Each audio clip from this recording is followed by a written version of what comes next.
What's good, YouTube? This is a really special deck profile. I didn't know this, but at my tournament today, I walked in to sign up just because I thought it was going to be a regular Yu-Gi-Oh tournament. And it's kind of ironic because today was just a day that I was going to trade and get cards for older format decks. And it turns out today was a Yu-Gi-Oh day at my store. And I didn't really have a deck built. The only deck that I really had built that was with me was Chain Burn, which you guys know Chain Burn's my favorite deck. And I actually won the event with Chain Burn. I went undefeated with it. And there was only 3 rounds because not a whole lot of people showed up because our bigger store, which is at Cedar Bluff, if you guys are in the Tennessee area, that's the bigger store. I didn't go to that tournament. I didn't feel like doing it. But they actually had one, so that probably attracted a whole lot more people than this one did. But for entering in, you got a deck box, and this was just a deck box that was given to me. This was the actual deck box I got for entering in. And then you got these intro packs with a whole bunch of cards showing like new players how to play. And then you got a little paper mat showing you how to play. But first place got this playmat, and I'm really happy because this is a beautiful playmat. I don't think I'll ever use it, but it's definitely something to be happy about. Anyways, I'm going to get right into the deck profile, and afterwards I'm going to tell you the game and the matchups that I had and more about the event. And here it is, the Chain Burn. To start off, I played one Lazion for my monster lineup. There's not a lot of monsters in this deck, but Lazion, I played one Lazion. This card was really good this event because not a lot of people knew how to deal with him. And not a lot of people that knew how to deal with him. They didn't really have outs to him at the time. And what he does, he can't be destroyed by battle or by card effects. Whenever he battles at the end of the battle phase, your opponent shuffles all their cards to the graveyard, but the main effect is once per turn, whenever your opponent withdraw, you can burn them for 1,000. Next up, play 2 card D. I don't own any Card of Demises, or they probably would be in here, so I run 2 of these over the Card of Demise. And what he is you can normal summon, and during the main phase 1 that he was normal summon, you contribute him, draw 2 cards, and it ends your turn. This card never got Ash Blossom once in the tournament, and I was very surprised that it didn't, because I was expecting it to. Next up, we play 2 Swift Scarecrow, not 3. I'll show you what I'm playing over the 3rd Swift Scarecrow. I'm actually siding the 3rd Swift. But Swift Scarecrow is virtually a Boku, but from hand. Well, whenever your opponent declares a direct attack, you can send this card from your hand to the graveyard to end the battle phase. This is what I was playing over the Waboku. Or not over the Waboku, but over the 3rd Swift. 1 Battle Fader. The reason why I was playing 1 Battle Fader is because of the fact that Ceasefire is now at 3, thank God. So what you can do is you can pretty much drop Battle Fader from your hand, and that's an additional 500 damage if you was to Ceasefire in your opponent's main phase 2. And then next up, onto the spell cards. You play 2 Chain Strike because it's at 2. If this card was at 3, this deck would be even more insane and more fun to play. But pretty much for each Chain Link, when this card is activated, it deals 400 damage. Normally when I activated this card, I just won that game. And pretty much my opponent was always salty when I got this card resolved. Next up, I play only 2 Pot of Desires. I don't main, what am I talking about? I sided the 3rd one. I was maining 3 a while ago, but I kind of got tired of it because I was banishing multiple cards that I didn't want to see banished. And ever since I've cut this card down to 2, it's a whole lot better at 2. I don't think you should play more than 2 in this deck, and I don't think you could get away with just playing 1. I think it's perfect the way it's at. But anyways, what it does, you banish the top 10 cards of your deck, which is a cost. So if it gets Ash Blossom, then that hurts really bad. Thankfully, this didn't get Ash the whole tournament either. But after that, you draw 2 cards. And then for the final spell, other than the next one I'm going to show you, Duality. Whenever this card is activated, you look at the top 3 cards of your deck and add 1 of them to your hand. And then you cannot special summon for the rest of your turn, and this card is also once per turn.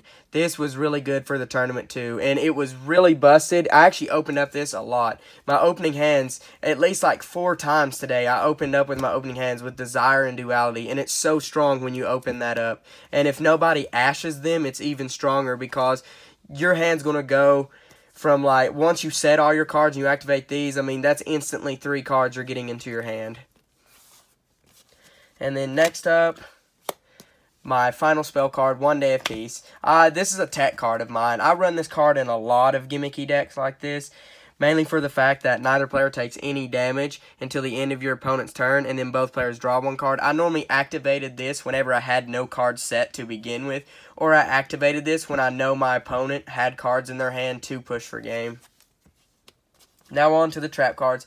This next card I'm showing you, if it wasn't for this card, I don't know how, I wouldn't even win half of my games if it wasn't for this card. Ring of Destruction. Yes, it's eroded, but this card this card pressured so many people today. I cannot tell you how many times I completely just made an opponent scoop from how low their life points go. Every time I would activate this card, my opponent would either scoop or I would win either the next turn. This card is definitely my MVP card of the tournament. And then next, we got to play 3 Ceasefire. This card is up to 3 again. Thank you, Konami, for that. A lot of people might be mad that Konami gave Chain Burn one of their best cards back at 3. This card's really good. It deals 500 damage for each effect monster on both players' field. This is the reason why I run the 1 Battle Fader now. The only issue is it doesn't count for normal monsters, so if you're facing something like World Chalice, then it's not going to be as good. And now on to the other 3 Just Desserts. This card is better than Ceasefire because it's 500 damage for each monster. It doesn't matter if it's an effect monster or not. Although this card you can't combo with your Battle Fader, which is kind of bad, but oh well. You play 3 Secret Blast. This card is kind of like a... Oh my lord, I don't know how many times I've knocked that down this video. This card is virtually a Secret Barrel, but it's only cards on the field, and whenever it's destroyed, you take 1,000 damage. Well, your opponent takes 1,000 damage. This card was also another good card for the tournament because almost all the time, my opponent would blind Twin Twister this card, and their reaction from reading. I had this card like blind Twin Twister probably 3 times today in this tournament, and every time the opponent's like, how much damage am I taking? And when I say you're taking around 2,000 to 3,000 damage, they're like, holy crap, why did I do that? Now on to Secret Barrel. This card was also really good. This is probably one of the best burn cards in the deck. Your opponent takes 200 damage for each card on their field and in their hand. This card can push for games as well. Next up, this is another card that I had a lot of fun using. If it wasn't for this card, I probably would have lost my Game 1 match because I actually activated this card. Both Game 1 I won with this card, and both Game 2 I won with this card.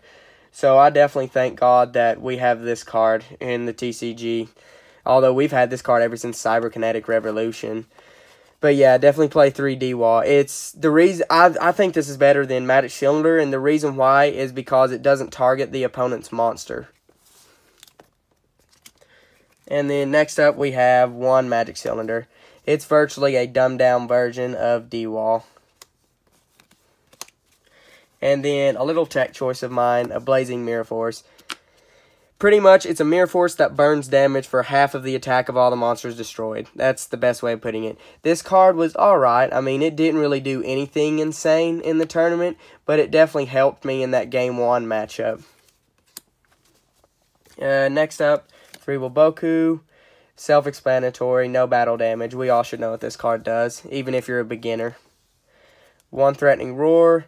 Your opponent cannot declare an attack this turn. 3 Reckless Greed. This card helped me out a bit in the tournament. You draw 2 cards and then skip your next 2 draw phases. For a quick tip, if you guys don't know this ruling, a lot of you guys might do. If you have more than 1 Reckless Greed set and you activate it and chain it and they both resolve without getting negated, even though you're drawing 4 cards, you're only skipping 2 draw phases because they stack, which is nice. And then Balance of Judgment. This card, I didn't see this card at all this tournament. But I've played this deck before in other tournaments, like just at locals for fun before. And when I do see this card pluses. If you've seen the Dragon Duel, I believe Ryan, you plus 7 off of this card in one of the Dragon Duel matchups in last year's Worlds, which was really funny to watch. But this card didn't really do that much for me in today's tournament. But definitely run it. It's definitely a must play. And now on to the side deck. We got 1 Curse of Darkness. I didn't side this card in not once. I played Pendulums once today, and I thought about siding it in up against Pendulums, but something in my head is like, if you do side it in, Pendulums is just going to deal with it. like very quickly. But I still think it's worth being in the side deck. I'm probably not going to take it out. One Cemetery Bomb. I've been playing this card here lately. It's a tech. I've thought about maining this card. The only reason I don't main it is because of Pendulums going to the extra deck. But with stuff up against Light Sworns and Dinosaurs, this can really be a pain for them because they're taking a lot of damage from all the stuff that's going to the grave. And then you guys are probably going to laugh at this. Double Hainwada for if I play the mirror match. And double Rainbow Life for if I play the mirror match. I decided these in for a joke just because if I play the mirror match, there's no way I'm losing. Thankfully, I didn't see the mirror match today because that would have been a very, very annoying tournament if 2 Chain Burn decks were being played. But you don't have to play. I just played these for jokes, just for the fun of it. 3 MSTs for the mirror match, but mainly for if my opponent sides in stuff like Anti-Spell Fragrance or if they side in stuff like Royal Decrees. On to an interesting tech choice of mine. A little Time Lord engine. 2 Lazions, because I already run 1 in the main deck, and 2 Time Maidens. I never sided into this, but it's definitely something that I want to keep playing. It's not going to be something that I'm going to take out of my side deck very soon, but it's interesting tech choice, and I think you guys should try it. And then on to the Pot of Desires I was telling you guys about. I just only ran the 3rd one in the side deck. I feel like there wasn't a reason to play a 3rd one in the main. And then lastly, Threatening War for if I played a player that was playing something like Ancient Gears or something that can deal with cards that can't activate in the battle phase. So I pretty much just side out stuff like Swift Scarecrow and Battle Fader for this. And then the last card, my extra deck, 1 Destroyed Giga Brilliant just for the lulz. And that was it, guys. That was my Chain Burn deck profile. This Yu-Gi-Oh! Day tournament was really fun. The deck that I played, the deck that I had to face game 1 was Dark Worlds, which I found very interesting. And that deck actually did give me a bit of issues because of how the not Grapha, but you guys know what I'm talking about, can pop a card. That was really hard to deal with. And then the constant summoning and stuff, it was very interesting. And then round 2, I had to play Pins, which I'm very surprised that I won that matchup because that was a hard matchup as well. And then round 3, I had to play Red Eyes of all things, which absolutely, mind blown me. Red Eyes in the Undefeated cut, which I found very, very, very weird. I was not expecting that at all. But he probably wasn't expecting Chain Burn either in the final Undefeated cut of the tournament. But yeah, what I got for the tournament was this for going first, a deck box for entering, and then I got 4 packs of Extreme Force, which I already opened up. I didn't pull nothing really good at all from it. I was wanting to pull a Scaldy, but I was unfortunate and couldn't do that. Anyways, guys, this has been the Only Big Green Johnny. If you didn't like the video, please dislike it, and if you don't like my channel, unsubscribe, and I'll see you guys.